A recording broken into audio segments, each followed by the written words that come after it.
time to talk sports. It's Hacksaw's Headlines, a panorama of the world of sports, stories, comments, and opinions. Now, here's iconic sports talk show host Lee Hacksaw Hamilton and co-host John Riley. Who wants to talk sports? We do. From the Dixieline Lumber and Home Center Studios in San Diego, we welcome you to Hacksaw's Headlines. This is a bonus baseball podcast. Good afternoon, everyone. This is Lee Hacksaw Hamilton, along with my co-host, the baseball junkie, John Riley. Yes. We welcome you to bonus coverage, something very different on today's podcast.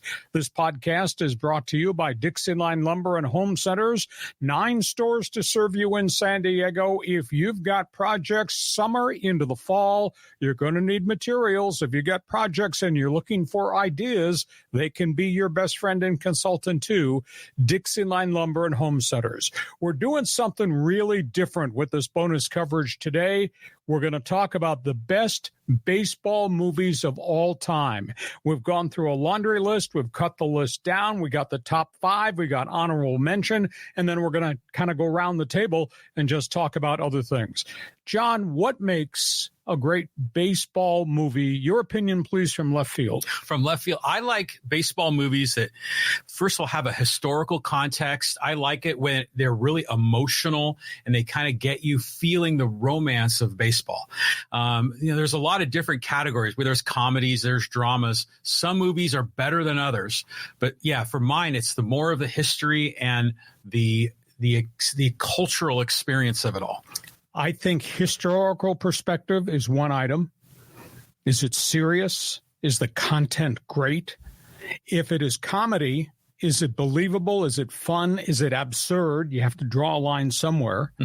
Do stars, name actors, actresses, play a role into the quality of a baseball movie? That comes into the equation. Is the perspective realistic? Is it really about baseball? Is it a storyline that you want to follow? Or are you just willing to go off on a tangent and just follow something really funny, really diverse, really different, really absurd? I think all those things filter into the equation. We've talked in the past on past podcasts just about sports movies. I think there have been more great movies made about baseball than there have about any other sport. Now, maybe that's going to change as the industry has changed, as the technology has changed. It's a lot easier to create. But I just tend to think there's so many good baseball movies out there. Yeah, because baseball is America's pastime, and it's interwoven into American history.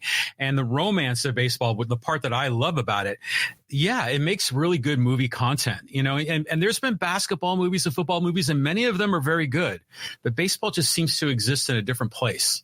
And it goes back to history. Baseball's been with us since the late 1800s that we know of. Mm-hmm. And pennant races, World Series, superstars, free agency, and a historical look back in perspective of some really choppy eras of baseball history. So that's what makes it fun. We hope you're going to enjoy this because we're going to do something really different here. First things first, out-of-town scoreboard. The top 5 baseball movies according to the host. Okay. John hit that list. There it is. I had initially, when John and I devised this idea, I had 40 baseball movies that I had discovered. Some I've never seen, some I didn't care about, but 40. And I whittled it down to about 20, and then I chopped it down to the top 5. I picked Bull Durham number 1 because it's rather realistic. I picked Field of Dreams number 2 because of the creative genius of the content and the storyline.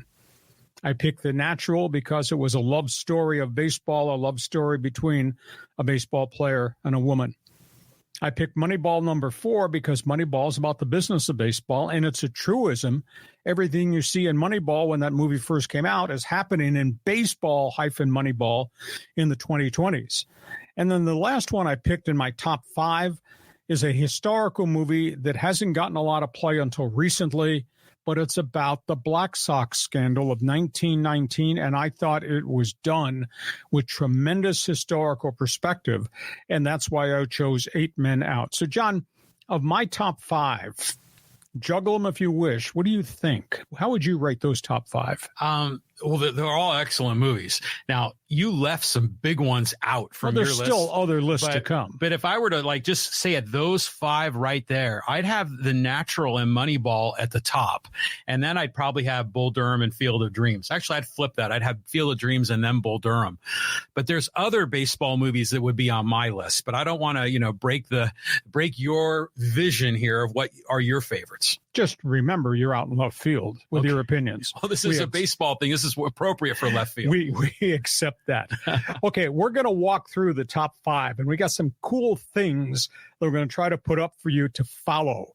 These are the top 5s, and we're going to start with Bull Durham. And another thing, Meat, you don't know shit, all right? You want to make it to the show, you'll listen to me.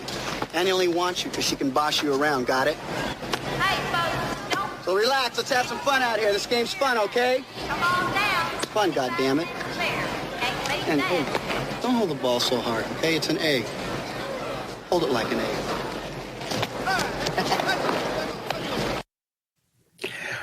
Bull Durham.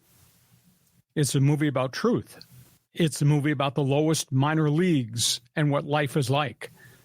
It's a movie that tells you the story of the veterans who hate to be in Class A ball and the rookies who are trying to claw their way out of Class A ball.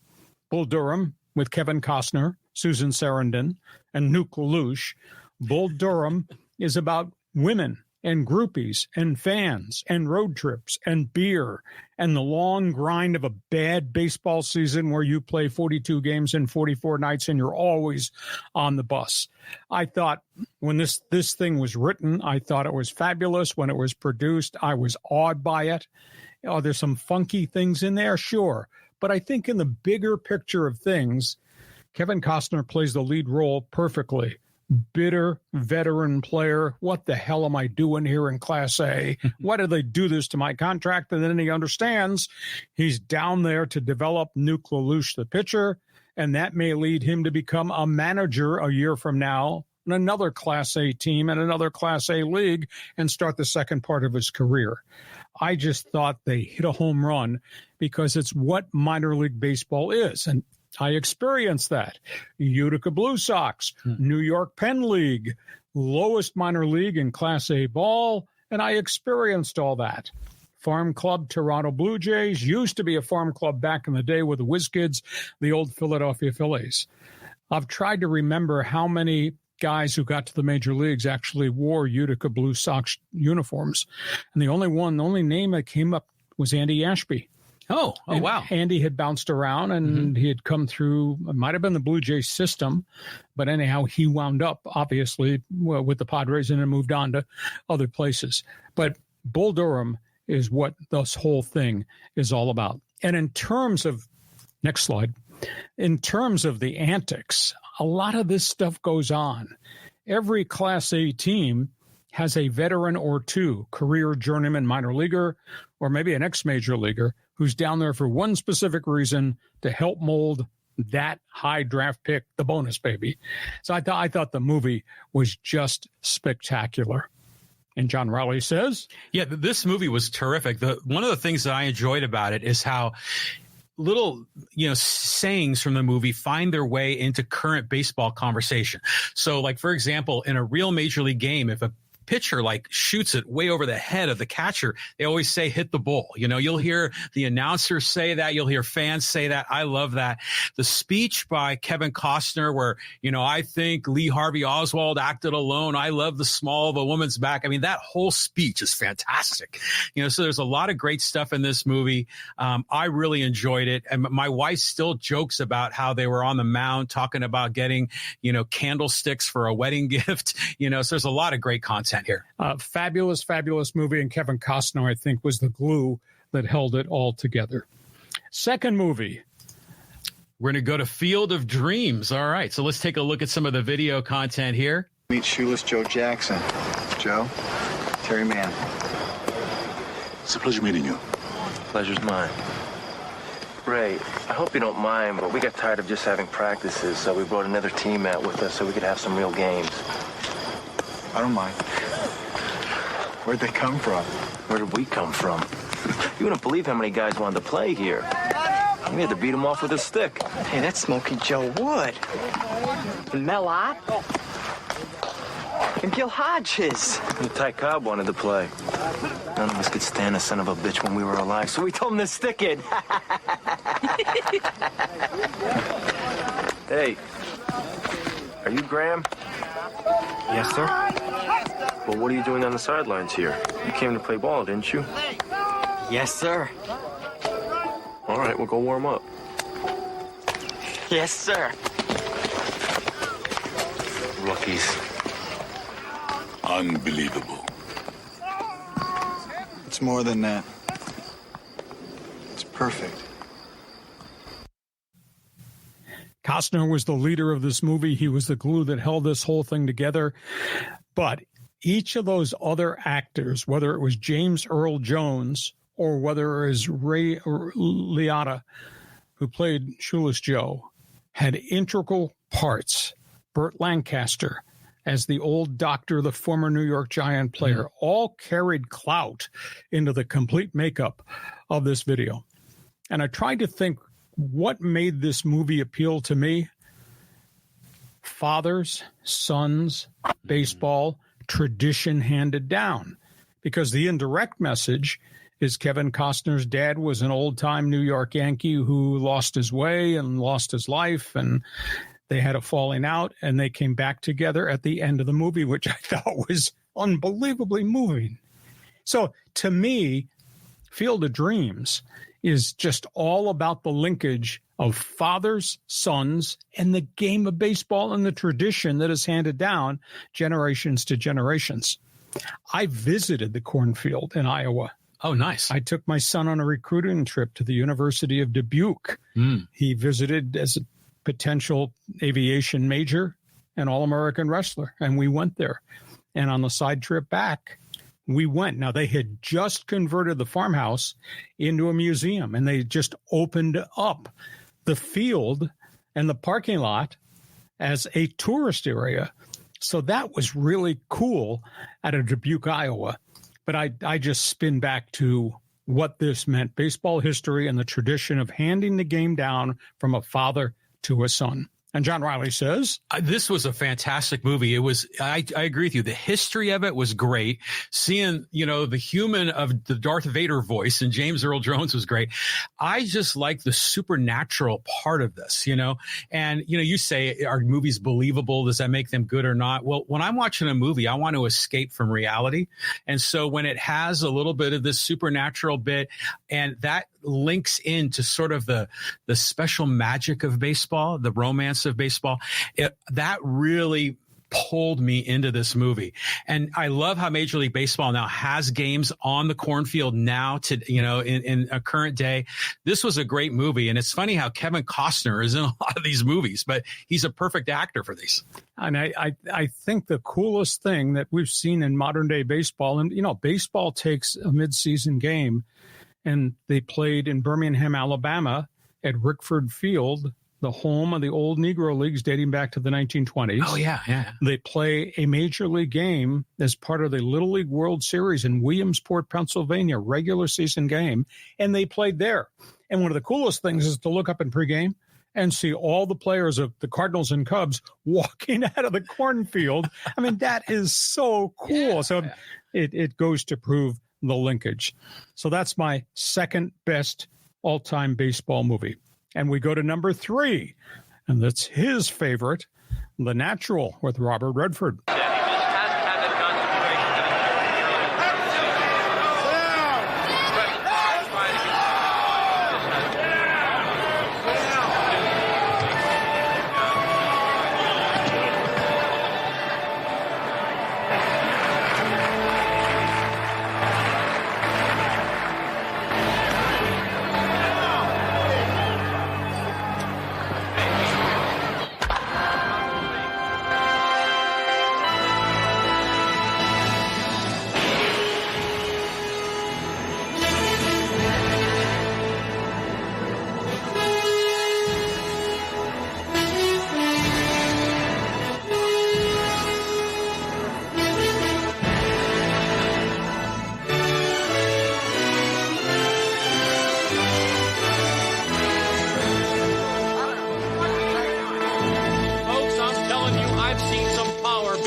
but certainly hot.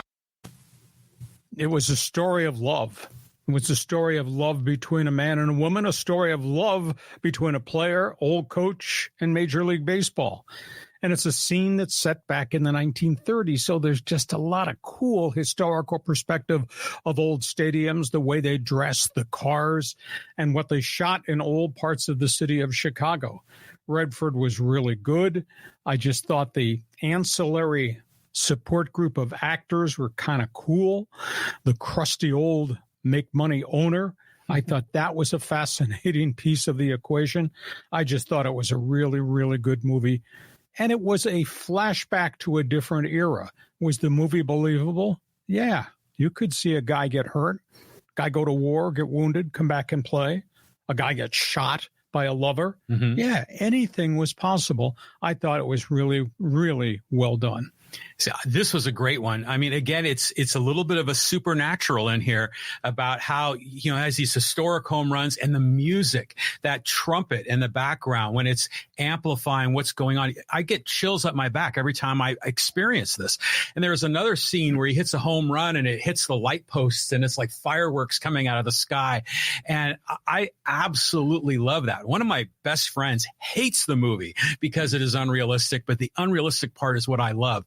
I remember the little bat boy. Remember the what was it? The Wonder Kid or something was the name of the bat, and then it broke. He's like, yeah, bring me a winner, Bobby. Love that. Robert Redford is terrific, kind of an aw shucks actor. He does a really good job in this. They even have like a fictional character that was kind of like a Babe Ruth in the early part of the movie. So this was really, really good. And anytime this is on television, I will stop in my tracks and watch it again. I'm a big Robert Duvall fan, and he was part of that as the crusty old sports writer doing the investigative report of where did this guy come from, the Soda Pop League in Nebraska, etc. So that was the natural. That was number 3. Let's go to number 4. Moneyball. Okay, let's pull it up here. There are rich teams, and there are poor teams. Then there's 50 feet of crap, and then there's us. Welcome to Oakland. My job is to take this team to the championship. I need more money. We're not going to compete with a $120 million payroll. We got to think differently. Your goal shouldn't be to buy players. Your goal should be to buy wins. Here is 25 players that have been overlooked like an island of misfit toys. In here is a championship team, one that we can afford. Who's the kid? The kid is the new assistant GM. We're going to shake things up. Tell him. You want me to speak? We're not pointing you yet. This is the new direction of the Oakland A's. You don't put a team together with a computer, Billy. Adapt to die. Billy Beane has tried to reinvent a system just not working out. Do you think you'll lose your job? What? Well, go on the internet sometimes. Well, don't go on the internet. Watch TV or talk to people. Do you believe in this thing or not? 100%. You may not look like a winning team, but you are one. So, play like one tonight. We're doing something really special, and the whole city is feeling it. If we win with this team, we change the game for good. This better work. I'm just kidding you. Moneyball. So good, so true. Most interesting thing, this movie was adopted off a book. I interviewed the author of the book, Michael Lewis, when he wrote it. 25 years ago, never ever imagining it would turn out to be a film. And Brad Pitt is a great actor.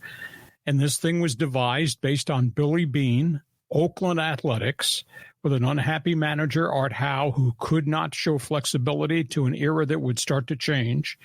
And the assistant was Paul D. Podesta. That's who the assistant general manager actually turned out to be. Mm-hmm. And he became the general manager of the Dodgers after working for Billy Beane in Oakland. And this was day one of analytics. Nobody knew what this was going to turn out to be when the Oakland A's improvised, created this new philosophy of how they're going to build this team, as weird as it was. And for a short period of time, the Oakland A's, they did pretty well. You go back to the Moneyball years of the Oakland Athletics and you look at the names and say, how did those guys win 100 games? Now, it was short-lived. didn't last very long, but I thought the movie was portrayed. The business side of baseball was really well discussed. I could imagine myself sitting in a room with that general manager as he started to exchange his philosophies of what he was going to make the A's into, and all those old baseball guys around that table, not one of them wanted to buy into it. But yet there was Brad Pitt, and his assistant general manager actually was Billy Beane and Paul DePodesta. I could imagine them, that level of conversation. And I've interviewed Billy Beane a couple times. I knew DePodesta very well when he was the general manager of the Dodgers. I thought he was more than the smartest guy in the room. But I thought it was just a great look at the business side of baseball, and I still think it's really, really popular. Yeah, it's a fantastic movie. The part that I love about it is how the human mind has figured out a way to be innovative in such an old traditional sport, and how they're able to use all that data. And because I'm like a math guy, that's what my degree is in. I always thought you were geeky. Yes. and I just remember Bill James and his baseball encyclopedia and all of that. We were consuming that, doing rotisserie baseball in the late 1980s. And my friend had built a fantasy league before the internet. And we were so into the numbers. And then suddenly there's a movie about it. And it's the Oakland A's who I grew up following. And it's Brad Pitt. And it was just fantastic. And then, by the way, my son goes to school, an elementary school near here, when he was little. And one of his math tutors was Mr. Bean, and he happened to always wear an Oakland A's jacket. And my son didn't put two and two together to figure out it was Billy Bean's father, because they grew up Mount Carmel and Rancho Penasquito. So there's all these local connections. I mean, even David Justice is portrayed in the movie by a different actor. So this was a great one. I enjoyed it. Moneyball, number 4. We go to number 5, and this is a real historical perspective gem. 8 Men Out, a look at the 1919 Black Sox scandal. Heralded as the greatest baseball movie ever, 8 Men Out is a meticulous recreation of the sport's darkest hour, the fixing of the 1919 World Series. We're going to drop a couple of games in the series. Who? Oh, everybody. Journey back to when Major League Baseball was played a whole new way.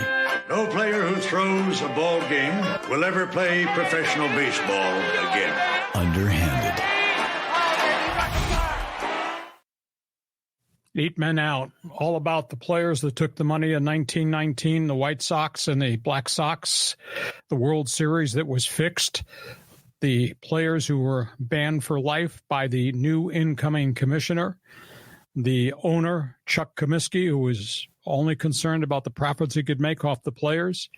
And you had college-educated players on that team that got implicated. You had Shoeless Joe Jackson, uneducated, could not write. Fascinating thing, when he signed his confession, he put an X where he was supposed to sign his name. Yes. Wow. And you had the greatest pitcher of that era, Eddie Seacott, who was part and parcel of the collection of players that threw the game to get the money that Comiskey had never, ever given them. Most intriguing angle to the story, Eddie Seacott was a great pitcher in the early 1900s. Eddie Seacott had a son, Al Seacott, pitched for the New York Yankees, a bonus baby in the 50s. When this movie came out, I tracked down Al Seacott's son, Eddie Seacott Jr., who would have been the grandson of Eddie Seacott. And he knew the history of the family. And he was very open, and he talked extensively about it. I thought it was a great movie. A lot of people don't know very much about the 1919 scandal. They should check it out. They do know who Shoeless Joe Jackson is. But at the end of the day, he was an innocent, uneducated bystander who happened to take money and went out and hit 365, and yet he still got banned.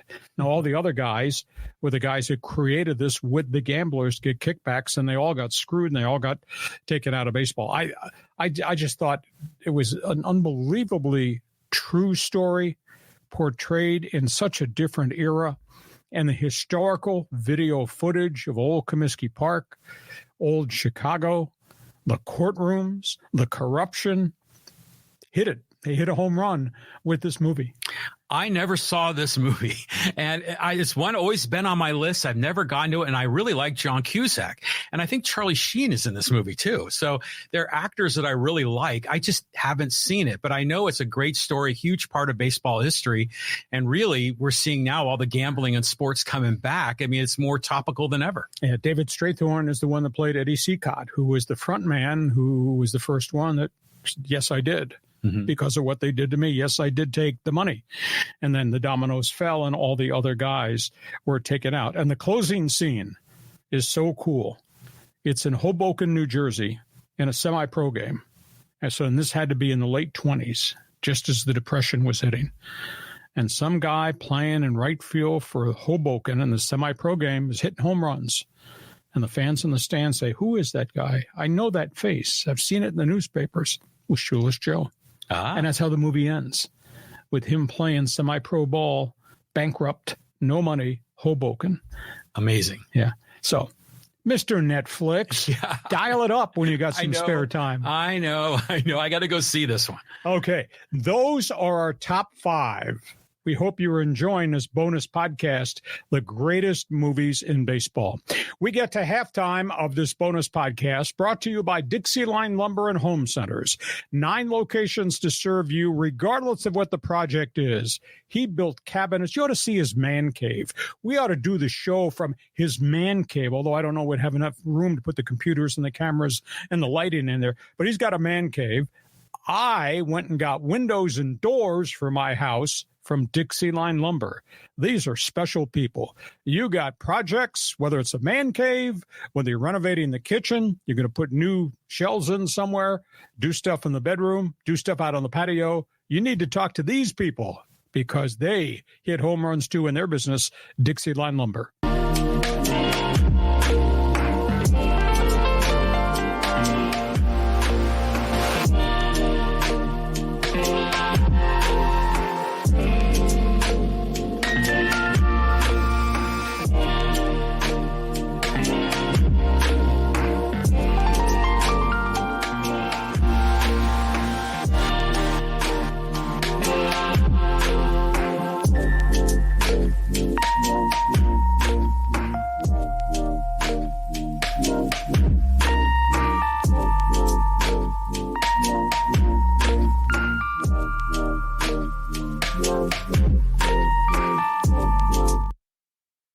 And before we start the second half of the greatest baseball movies of all time, a couple of business items. X marks the spot. You're all on social media. We invite you to follow me, become part of my, quote, Twitter all-star team. Just dial me up on X, at Hacksaw1090, at Hacksaw1090, and follow. We're trying to push our numbers over the 10,000 mark of followers. Also, if you like sports, go to my website every morning. That's the address up top, LeeHacksawHamilton.com. It is all written. You give me 5 minutes in the morning, you'll know every story there is in the world of sports. And while you're there, register to join Hacksaw's Insiders Group. You get on our email list for all types of special projects, offers, and things that we're making available. And as John would say, we want you to share. We want you to subscribe, because if you subscribe, then you get messages every time we put something up on our YouTube channel, and we do that an awful lot. Give us a thumbs up. Give us a 5-star rating, because that helps us a great deal. And when we get back to our regular schedule, our podcast, we do what we call Fans Forum. John, for everybody who's watching our baseball movie podcast, when we're back on our regular Monday, Thursday schedule, explain to them how Fans Forum works. Yeah, Fans Forum is your chance to get involved. If you have a question or comment for Hacksaw, you can actually type it in the live chat on Facebook, X, or YouTube. But not today. You know, we'll be doing that on our regular Monday, Thursday podcast. So it's your chance to join us, just like the old, talk radio days on 690. On we go to the second half of baseball's greatest movie. You've just seen the top 5. I'm sure you got different opinions. We tried to come up with another category, and I came up with what we call honorable mention. And these are a wide variety of really good videos that didn't quite make the top. The documentary put out by Ken Burns called Baseball, 9 Innings, the greatest of all time. If you've never seen it, You can get it at the library. I'm sure you can find it on the internet. I'm sure you can order it on DVD. It's phenomenal. And what makes the documentary by Ken Burns so special is the actual videos, black and white and grainy, from the 1920s through the Negro Leagues, through World War II, through the golden era of the 50s into the 60s, to modern-day baseball and free agency. And the voice on the track is Peter Coyote, who's a spectacular enunciator. And he is the voice of virtually all of Ken Burns' phenomenal documentaries. I happen to think Ken Burns is the greatest modern-day historian society has ever seen. And he just doesn't do sports. He does society. He does politics. He does government. He does unbelievable historical perspectives. So I think on the top of the honorable mention list, I like Baseball, a.k.a. 9 Innings. And John Riley says? That is a great movie. I mean, that is my number one. Documentary. The documentary. I've watched that so many times. We have the DVDs here. And Ken Burns, to your point, is incredible. Not just with this movie, but what he did on all the other documentaries of the Civil War, the Vietnam War, westward expansion, just awesome. And then this, again, ties in American history with baseball. It's a big slice of Americana. This is so well done. It is definitely my number one. Okay, elsewhere on the honorable mention list, there's no crying in baseball. I think Tom Hanks really made the movie. Oh, yeah. And it's quite a storyline about League of Their Own. That movie was created by a former Montreal Expos player, Casey Candel. Utility guy, played for the Expos, played for the Mets, etc. His mother played in that league in the 1940s. And that's where the novelty idea came from. Let's see if we can put this together. And then they got tied in with the Baseball Hall of Fame in Cooperstown, who said, yes, we'll help you do this. And then they came up with the funding and the financing. But Tom Hanks was the anchor of the movie, the broken down player, the drunk who was hired, and women in baseball. No, women are only good for one or two things, but not playing baseball. And then he became a believer. I thought League of Their Own was spectacular. And the fact that they were able to create, quote, the game events where the women were throwing the ball and making plays and running the bases and hitting it, that's probably the way it was. I think the Women's Professional League operated from 1942. I think it finally went out of business maybe in 1953 or 54. I mean, it served a purpose while the men were away, and it turned out to be fairly successful. I thought it was beauty. It was just a great story, and a lot of it was true. Yeah, and again, another slice of American history during the World War II. But there were a lot of other stars. I mean, Gina Davis, Rosie O'Donnell. I think Madonna was in that movie, yes. Right?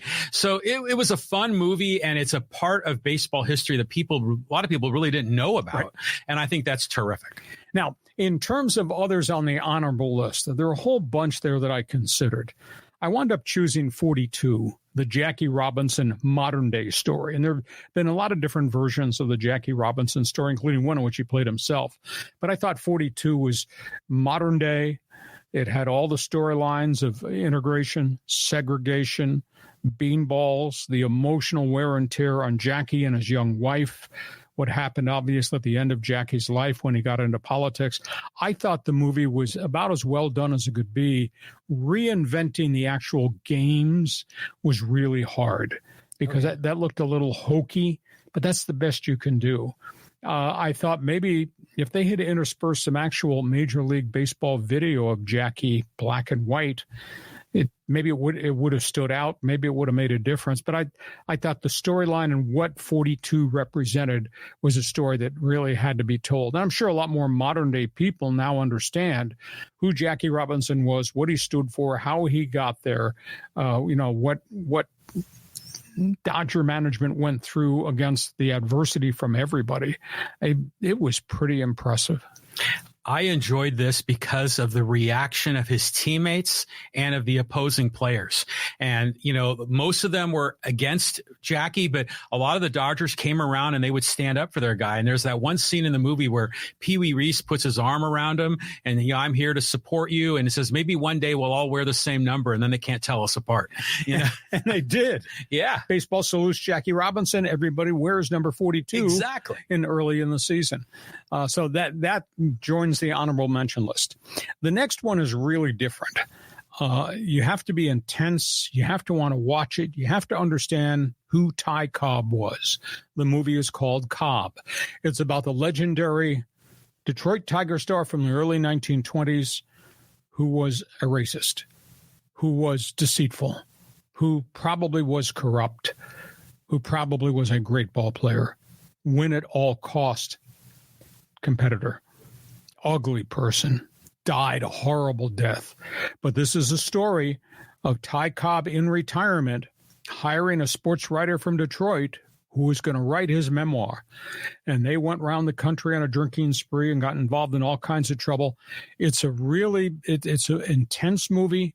It's a sad movie, but it's worth watching because it tells the other side of Ty Cobb and what made him what he became in terms of greatness and in terms of being just a zealot and in terms of being a bad citizen along the way. I don't know if you've seen that, but you should probably find that one after you watch 8 Men Out. This isn't Tommy Lee Jones in this movie? Yes, it is. Yeah, so I've seen this one, and it is very good. You're right. It is kind of dark. It's amazing to think about if Ty Cobb existed today with the cancel culture and everything else, how he would fare, you know, compared to like a Trevor Bauer and all this other off-the-field nonsense. But just a kind of a crazy tangent. Every once in a while, I'll be watching the news, and there's like an attorney in Washington, D.C. His name is Ty Cobb. Exactly. And he'll show up on the news, and you kind of have to do a head fake, you know? So that's something. But yeah, that was a good movie. Ty Cobb. Last one in the honorable mention series, and this goes back way back. This movie is in black and white. It's called Fear Strikes Out. It is about Boston Red Sox rookie outfielder Jimmy Pearsall, who had a lot of problems with depression. He had a lot of mental phobias. He pushed his way to the major leagues. He completely fell apart in Boston. He had to undergo psychiatric treatment. He did come back and finish out his career. He was zany. He was spirited. He was controversial. But it's about a young outfielder going through terrible growing pains, dealing with anxiety attacks, stress attacks, pushy parents, his own desire to exceed, and then crashing and burning, and then coming back and saving his life. He turned out to be a pretty good Major League Baseball player. After this stretch of time with the Red Sox, he went on to the Cleveland Indians. I think he went on to the Washington Senators right at the end, and then he played for the New York Mets. And then he was a broadcaster, but he was always out there. He was really, really different. But it's a true story. And it's the first time I've ever seen a story where they actually touched the hot button topic of mental illness. Very well done, black and white. Yeah, so that's probably from the 1950s, yes. Maybe? I've never seen this movie, but I'm going to look it up. So those are the honorable mentions. Now we move to the next category, and we hope you're enjoying this bonus podcast on baseball movies, the best of all time. There's fun movies, there's serious movies, there's crazy movies, etc. We had to have a different category. Bad News Bears. I mean, Walter Matthau as the manager, and Tatum O'Neal, as the daughter of the divorced manager who had a drinking problem. And when he wasn't drinking, he was fixing swimming pools. And the baseball team out there that he had to take over and coach, and all these misfits, good players, bad players, no players, some not American players, language barrier players, and what they became as champions in the league. I happen to think Bad News Bears was just really one of the cool things. What was his last name? Buttermaker? Yeah, Buttermaker. Buttermaker. Right. Yeah. That fit perfectly. And they had uniforms. Little League Baseball had uniforms with sponsors' names on the back, and somehow Buttermaker went out and got sponsorship from Bob's bail bondsman. It was Chico's bail bondsman. So that was really cool. And you sit there and laugh and you say, no, that couldn't happen. Well, it did in the movies. And Buttermaker, I thought, was the glue that really held that thing together because he was so offbeat and so ornery and so disheveled. And that's what his whole roster was, too. Did you like it? Oh, yeah. And I was a kid. I think this movie came out in the mid-'70s. So I was playing Little League. And I'm like, oh, my God, there's a movie about this. and Walter Matthau's great. I remember Kelly Leak was the center fielder, the punk on the motorcycle. Yeah, smoking cigarettes. Yeah, smoking cigarettes. And he would play center field. And he would cover the entire outfield. And then Tanner was the shortstop, the little blonde kid, always got in fights. And what a fun movie that was. And the sequels were really bad, but the first one was actually a lot of fun. And it's just the fact that it was a Little League movie when I was playing Little League. I tried showing it to my kids today when they were young, and like, a lot of that is no longer acceptable. Yeah. You can't do that one anymore. Next one, fun movies, Major League. Charlie Sheen coming out of, what did you say? Where did you play last year? The penal league. Yeah. Coming out of jail, coming out of prison to throw a 99-mile-an-hour fastball and never knew where it was going. Charlie Sheen, whole bunch of actors that had, marquee roles in other things theatrically. It's about the old Cleveland Indians, losing team.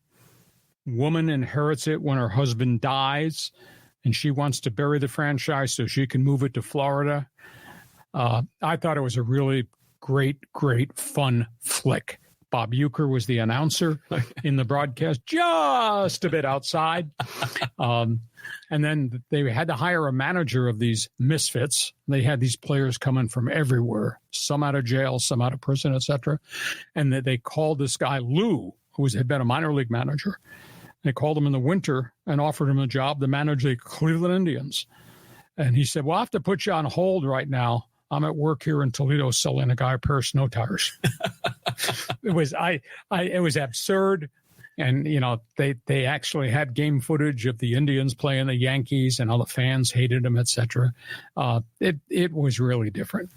This was so fun. And first of all, the manager was Wilford Brimley, I think. Yes. And then he played the manager in The Natural, too, if I recall. Yes. But I love this movie. It was like, what was it? Corbin Burnson was the third baseman. I remember him from L.A. Law, and he was in the movie. And then they had that big DH that couldn't hit the curveball, but on a fastball, he could crush it. And there was Willie Mays Hayes that was really fast on the bases. There's so many great clips in this that we've used in a lot of our verticals in some of the videos that we produced. This, it is corny, it is funny, but I just always have enjoyed this one. Yeah, you had the Caribbean Latin American player who practiced voodoo in the clubhouse. Yeah. He was the one that could hit the fastball but had no clue on the curve. You had the old aging pitcher who was a Bible thumper, who was walking around with a Bible in the clubhouse praising the Lord and saying, come to prayer group, and players, no. His guy's smoking joints, and you had Willie Mays Hayes. Well, then it was the manager came out. He goes, well, if we win 2, that's 2 in a row. If we win 3, that's a winning streak. I just think it's fantastic. Great movie. Major League.